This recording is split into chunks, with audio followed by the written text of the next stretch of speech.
This video is on the Z1 900 on the forks, but I do have a BrakeCrafters.com t-shirt on, like my new duds. Now the reason why I'm putting it up in the front of the video here, even though it has to do with forks and not brakes, I guess they're somewhat related, huh? Is because 2 minutes you're gonna get bored with this video and turn it off anyway. So if I put it at the end, you'll never see it. But what BrakeCrafters.com did was they reached out to me and said that they were gonna start a new program called a Spotlight Business Program. And so I guess they're gonna spotlight businesses that use BrakeCrafters.com parts, which I do use their kits and so forth. I like them very much. And put my picture that I'm gonna send them, I'm sure they'll get a lot of laughs out of that, on their website wearing the t-shirt. But I wanted to kind of tell you guys about it up front before we start this video, which is on the forks, at least one of the forks rebuild on this Z1. So yeah, real cool. I'm real happy about it. I wouldn't necessarily call them a sponsor, but they did give me the t-shirt, so I probably end up having to put it in as a sponsored video, you know, a little disclaimer thing. I don't know. So let's go ahead and enough with this. Thanks again to BrakeCrafters.com for giving me the cool shirt. I got it in extra fat, of course, and we'll go ahead and get right on the forks of this Z1 900.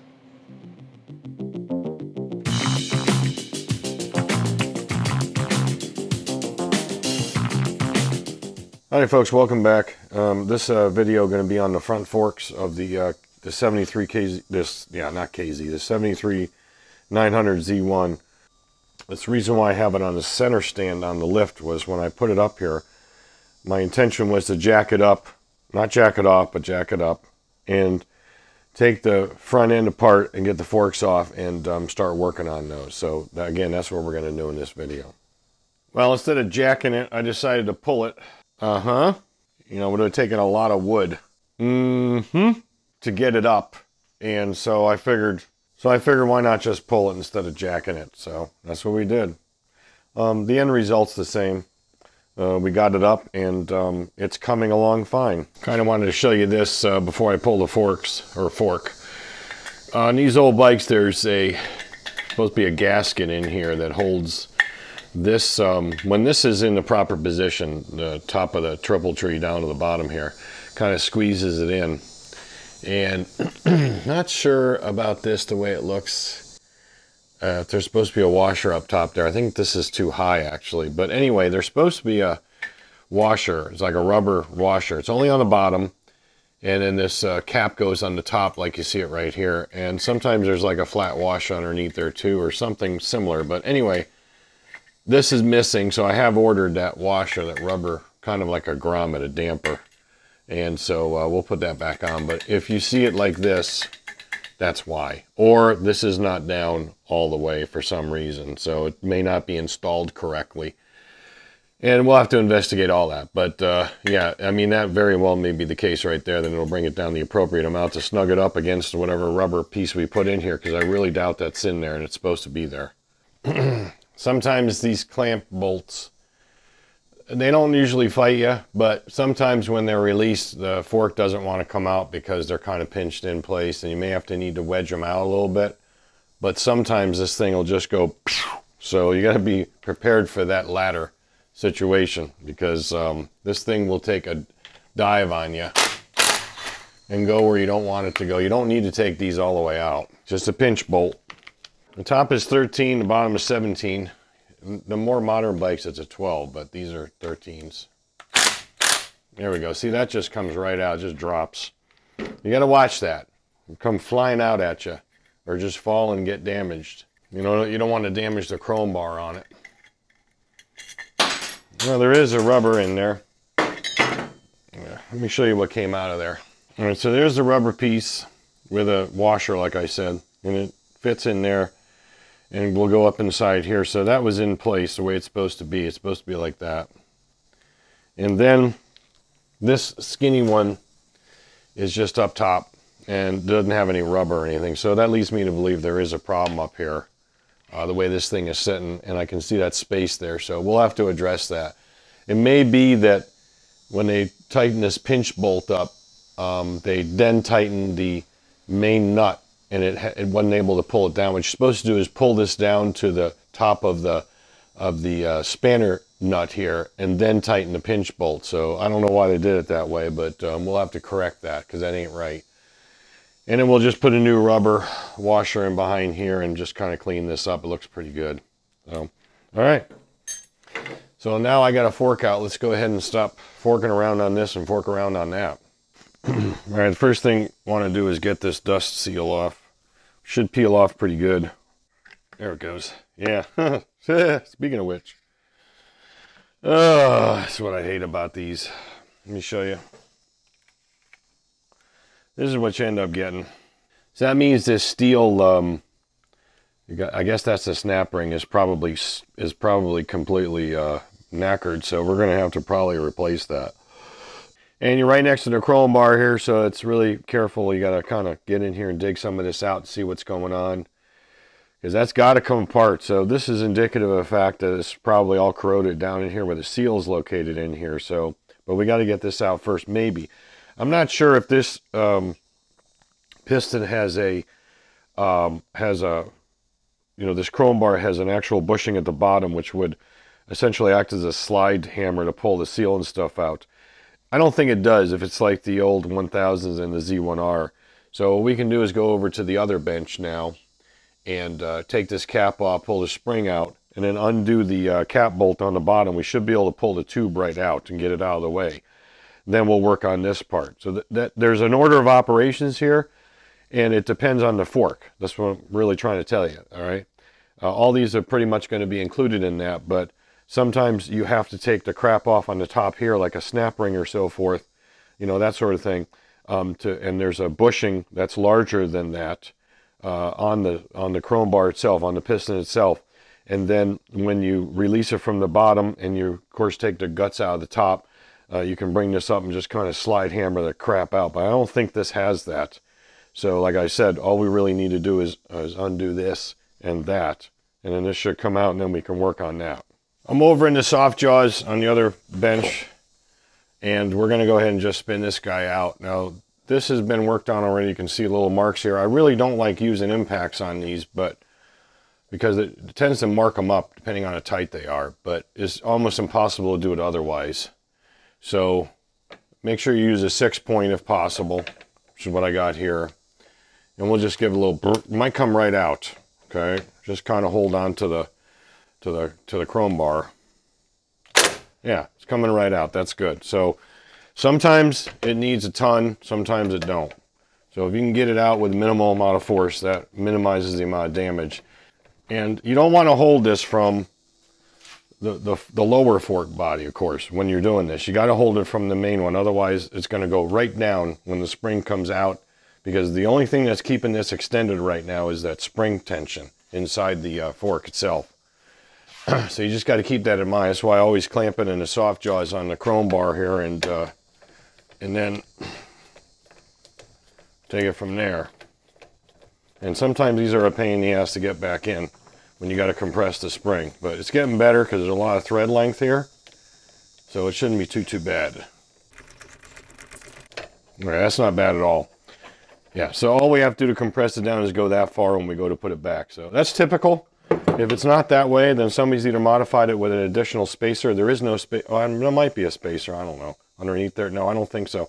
Some of them use a spacer up here. Some of them don't. Depends on the length of the spring, or if it's aftermarket or not, that sort of thing. So now we're just going to pull this messy freaking spring out. Note the coils as far as the windings go.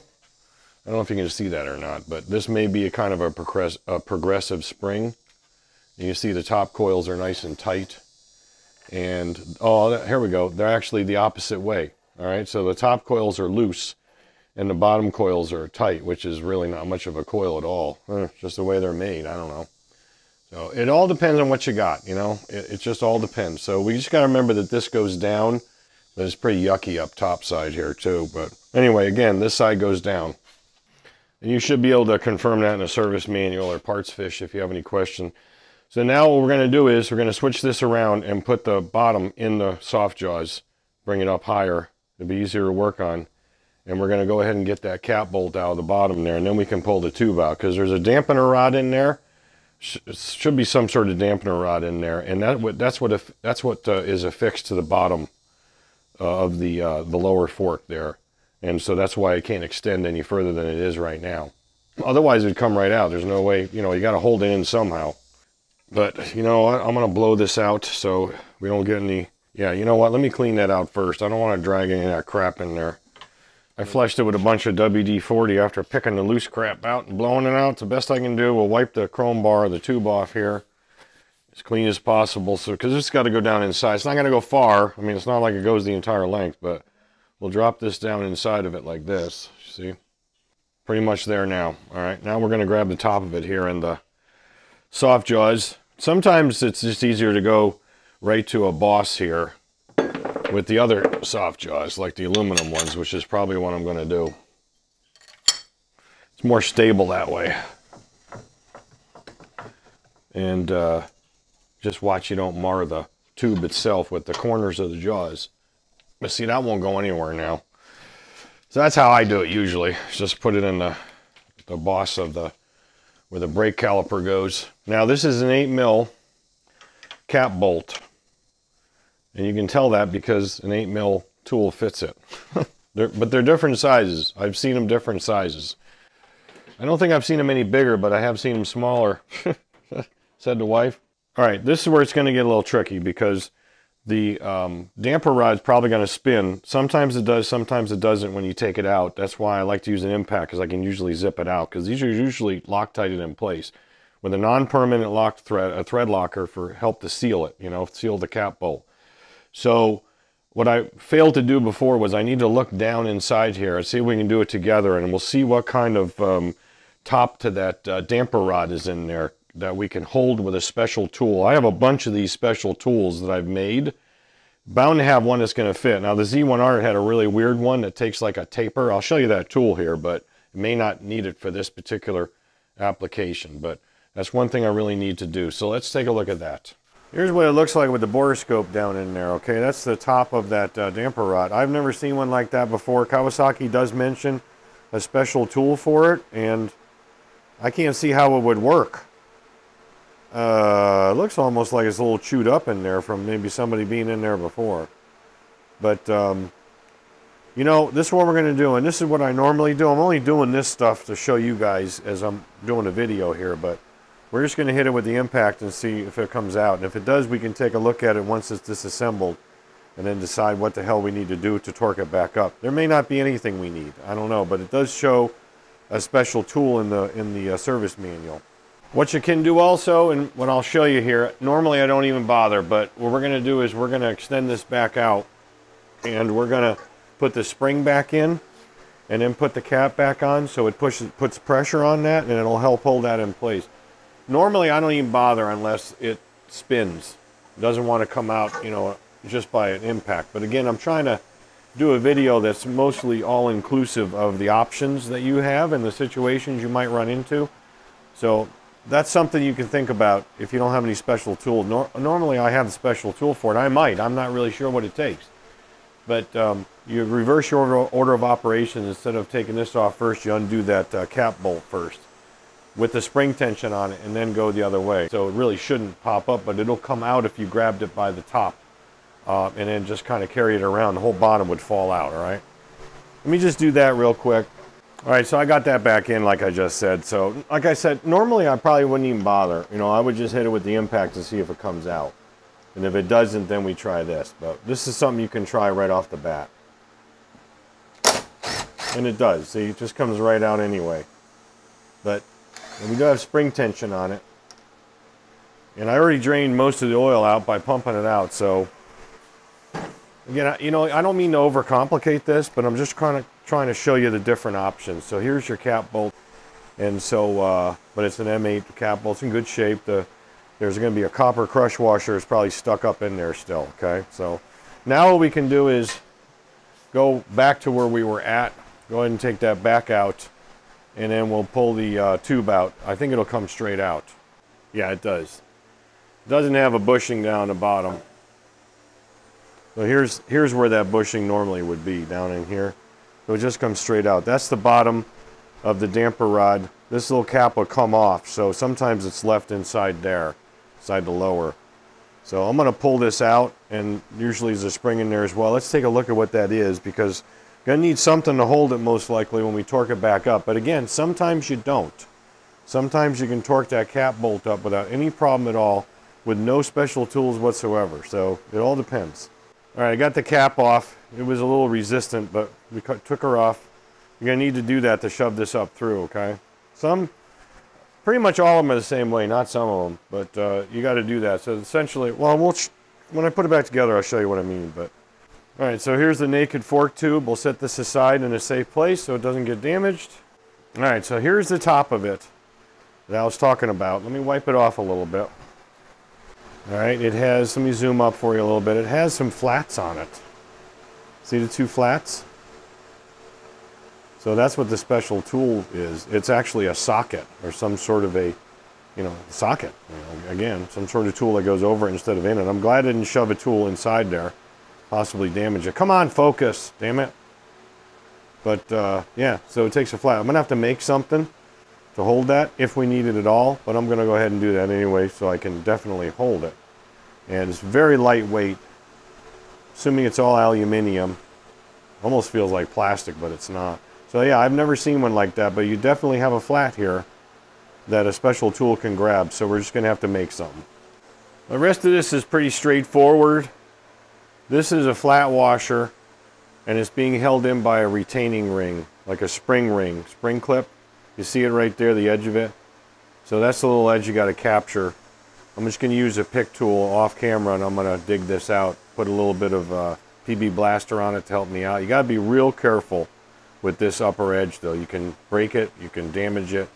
So we'll do that, and then be able to take this ring out, and then we'll see how about getting the seal out, see how hard it is. Sometimes getting these seals out are a real bitch. Well, I figure I'll give you a little bit of view of it. What the hell. I'm just going to use some 3-in-1, actually. It's right in front of me. Just a little light oil's fine. Just got to carefully get this little ring out of here, this spring clip. Should come out pretty easy, but sometimes not, because it's steel against steel with that steel washer, and sometimes it doesn't want to, but this one is doing pretty well, so there you go. Really should replace these, but it's just got a little light surface rust on it, so I don't know if I will or not, if I can even get them. So I might order them in, I don't know. There's your flat washer. Sometimes there's an orientation to these as well.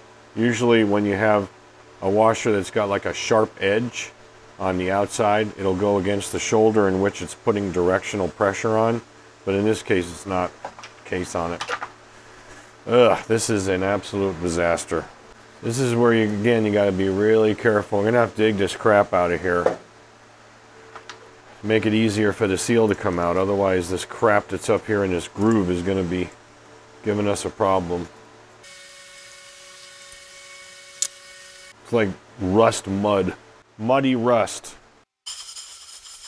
And what I'm going to do first is I'm going to probe it a little bit with a little pry bar, a mini pry bar, and see if it's going to move at all and see how tight it is. You got to be really careful doing this. That's the only thing.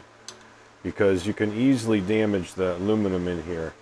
Let me see how loose this or tight this is, and I can tell right now it's not going to want to give. All right, yeah. That one's tight. We're going to have to heat it up with a heat gun, and then we'll be able to pry it out usually.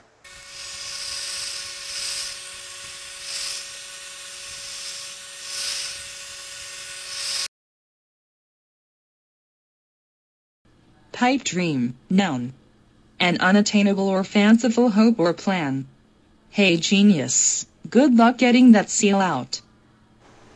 Oh wow, she's tight. That is really tight.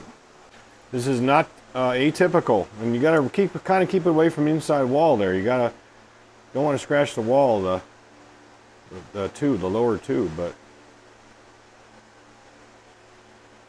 All right, she's stuck, so I'm gonna go off camera. We're gonna work on this and get it out. All right, I got Big Bertha to get it to move a little bit, but this one is super, super tight.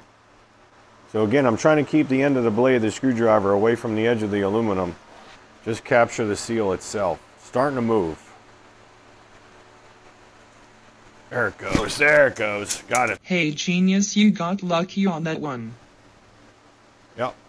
no worse for the wear. Woo, man, that's a tough one. She just stuck in there. She's got to get it out, you know, you got to change the seal.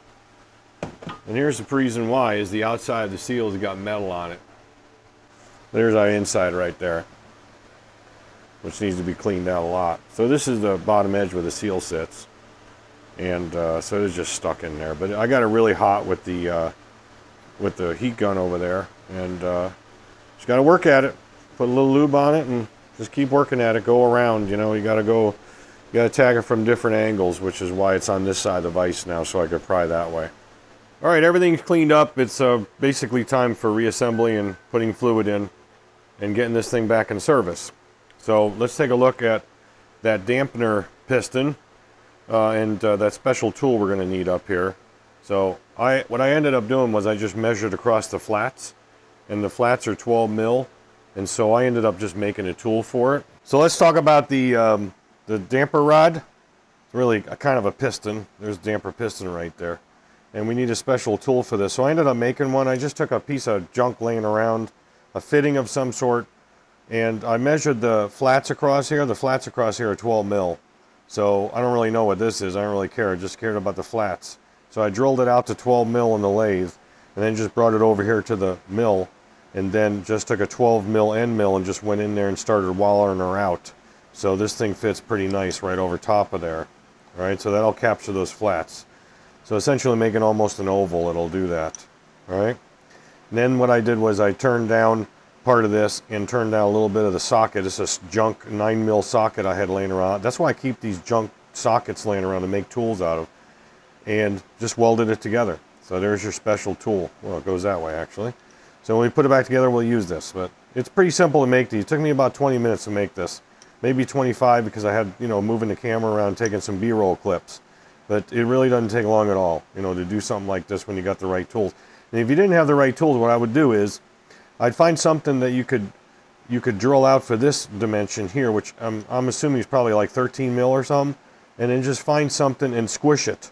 Put it in the vise and squish the thing, and it'll go right over there, and you'll be able to utilize it for the same thing, you know. And then weld it or glue it or something to a socket, and then you're good. Well, let's talk about this for a minute. Now, typically, some other bikes, more modern ones or newer, even in the 80s, you'd have a bushing up top here, which I think is called the guide bushing. And then you'd have a bushing down in the bottom, and we talked about that earlier on this this chrome bar, which is, I guess they refer to as the piston. And this setup doesn't have either, and it's just old school, just runs on the aluminum. The reason why I'm bringing it up is, number one, you need to inspect those when you take it apart if you have that situation. And number two, it changes kind of the way you might want to put this back together. I'm going to tell you what the service manual says, and I think that's how we're going to do it. Service manual in this situation says put all this stuff back together first, and then slide the seal over and drive the seal in with a seal driver. That would typically be the operations you'd want to do when you have one of those setups with a bushing down here, because you got to put this in and then all the retaining stuff on top of it. All right, because you cannot push it in with the, you know, afterwards. In other words, if you put the seal in first, you can't get those in because the bottom end is a little bit bigger. In fact, like I said before, when you have that situation, you have a bushing that essentially is not even a press fit, it's just a slip fit. And when you pull this thing out on those setups, you're actually using that bushing on the bottom as a slide hammer, and it pulls the whole thing out. It says that right in the service manual. We don't have that situation. So what that means is, technically we could put the seal in right now and then slide this in. Now, I think the reason why the factory manual doesn't want you to do it is twofold. Number one, this is probably going to be a bitch to get in, this seal. And you start beating on this seal, and what's going to end up happening is the inside of the seal, that, well, I think I have the old one here. It went somewhere. That little coil spring on the inside of the lip of the seal is going to go flying. And what you do to mitigate that usually is pack that with grease. But I don't think you want to put a bunch of grease in here when you have essentially hydraulic oil.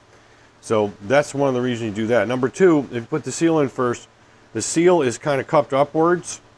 All right, and you're going to be pushing that past that lip at a steep angle and possibly damage the lip of the seal. You can do it. I've done it before.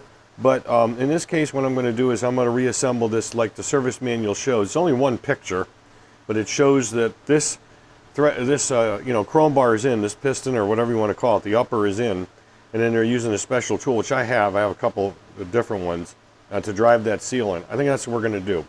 So that means what we have to do is we have to put that down inside here. We got to put that damper rod, drop it down in. After the damper rod's sticking out, we got to put that cap on, drop it down in, then put the bolt back in with some Loctite and a new crush washer. Then this will be sticking out like this, and then we can go and do that, all right? So it's pretty easy. So the first thing we're going to do is we're going to take that damper rod, put it inside here. Actually goes in this way from the top. So it pokes out the bottom. Then we can put that cap on the bottom, then drop this in. Then we put the bolt on, the cap bolt with a new crush washer. I'm going to go ahead and lubricate it up with a little bit of 10W fork oil. Well, I finally got it through. It did not. It's a very tight tolerance between the feature inside the end of this fork tube and this tip. It is very hard to line up. Finally, when it lines up, it barely goes through. You got to push it through. But you try to push it through prematurely, it just deadheads. It won't go any further. So now it's in the right place. I've already cleaned these threads out for the Loctite. Might do it again real quick though. I'll go ahead and get a little oil in here. Swirl it around a little bit. A little bit on the tube. A little bit more than I wanted. Now we're going to put this cap on, which is kind of firm when we took it off. So, okay, all ready to go. That's kind of nice though. Usually you got to put these in sideways because this flies off when you drop this down in. That's what we're going to do now. We're all oiled up. Just line it up straight. That damper rod's going to hit the bottom. It's going to bottom out there. Now that damper rod should be right there where the threads are, or the hole rather, for the threads.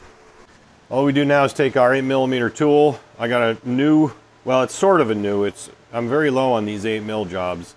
It's an old one, but I annealed it, and then so we can reuse it. It'll crush fine. We'll put a little bit of blue Loctite on this to help seal it. And we just go up to the bottom, and you should be able to start the threads without too much trouble. Get it, you know, at least snugged. All right, well, I'm going as far as I can, and it's spinning, so we're gonna go ahead and use that tool now. Generally what I do is I just, because it's 3/8 drive, I just put it on a couple of extensions, drop it down in. You should feel it kind of drop in, and then we'll finish getting this tightened up where it's supposed to be. All right, now it's snugged. So I'm going to torque it. Now there's no torque spec in the service manual for this, so usually you torque these to about 18 foot-pounds.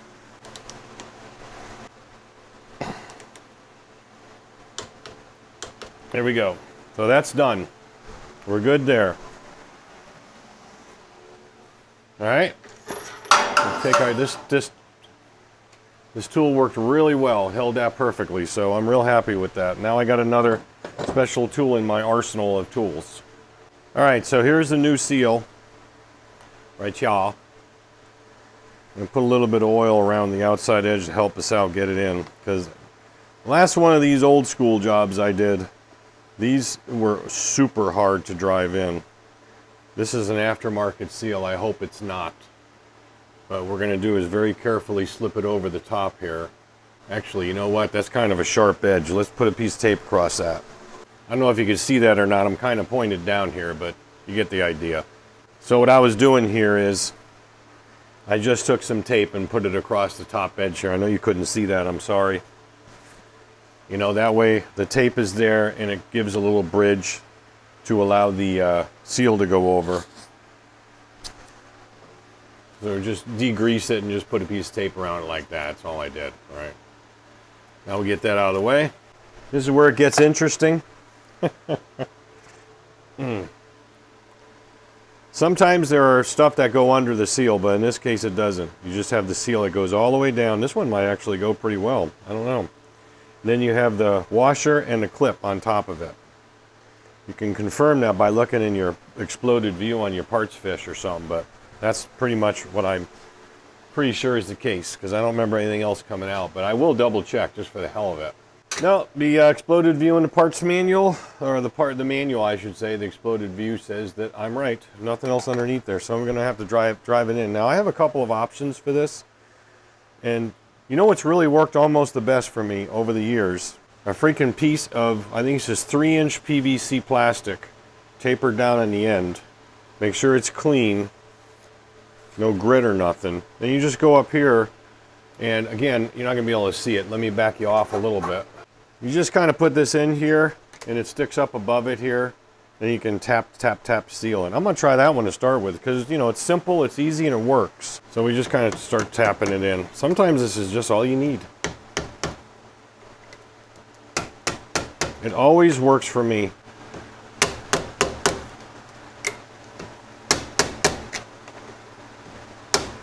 We shouldn't lose the spring, because, you know, we're on top of the chrome bar, so kind of helps hold it in because it's putting outward pressure.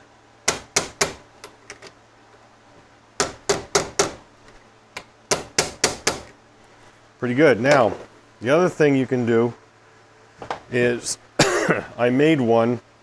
I'll show you that one here too, which is just out of some aluminum I turned down, and it's actually got a PVC plastic sleeve inside of it to protect the, you know, the actual chrome bar itself.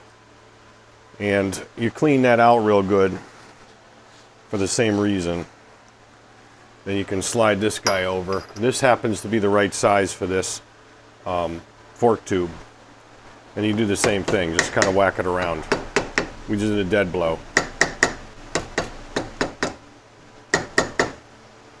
And the other option is a commercially available one of these. They split in half.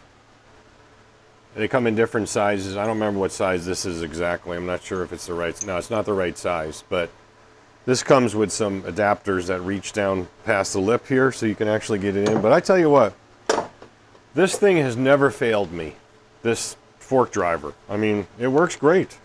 So this is usually the one I go to first, is just to set this thing in, and she's down.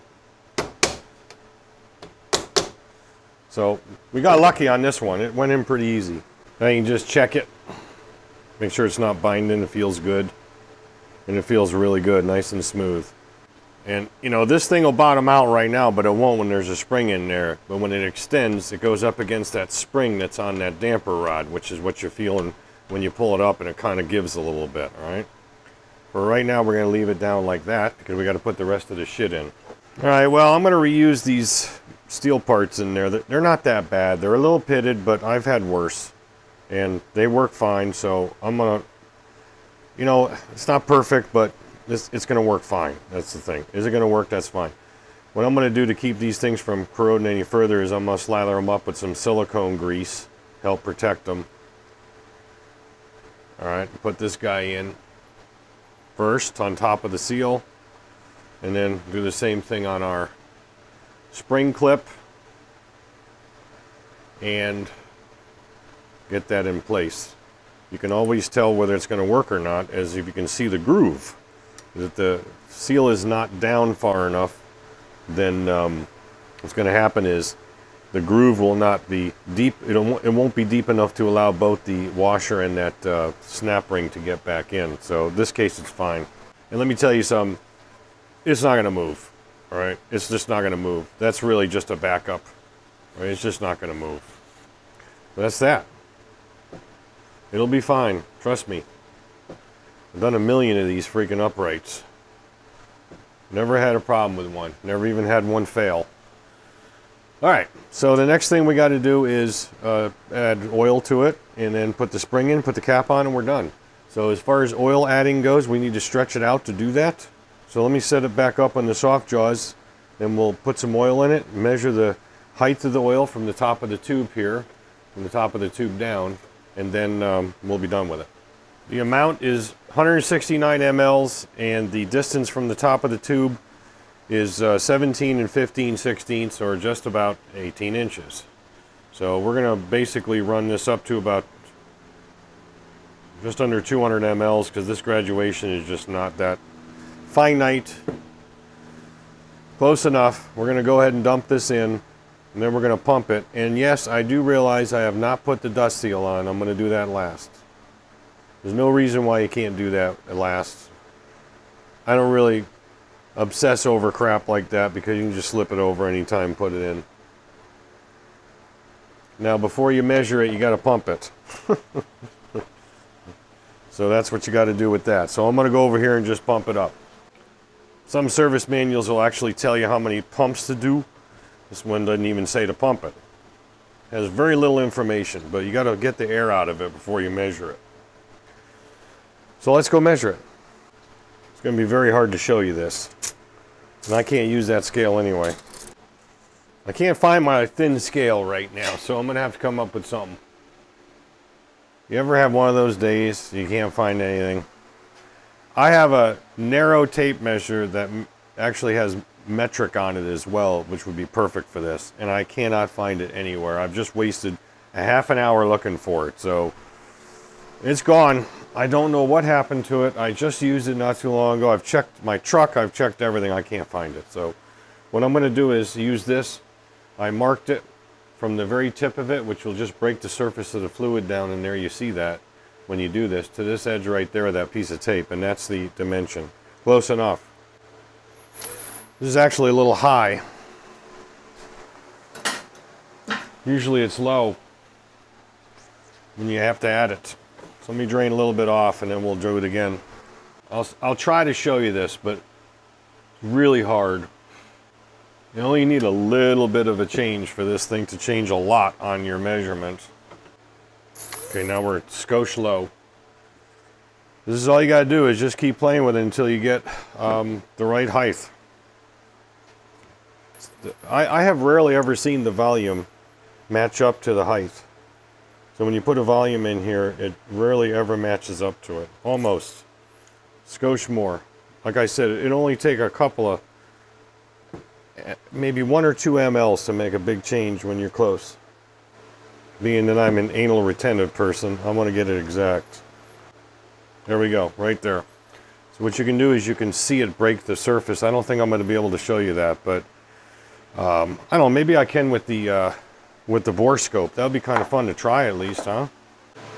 So you bring your measuring tool down, you can see when it breaks the surface of that fluid, you know, with the surface tension of it. So when it stops right there, you're at your deepest point on the surface of the fluid, and then all you got to do is just look at your mark and then make adjustments from there.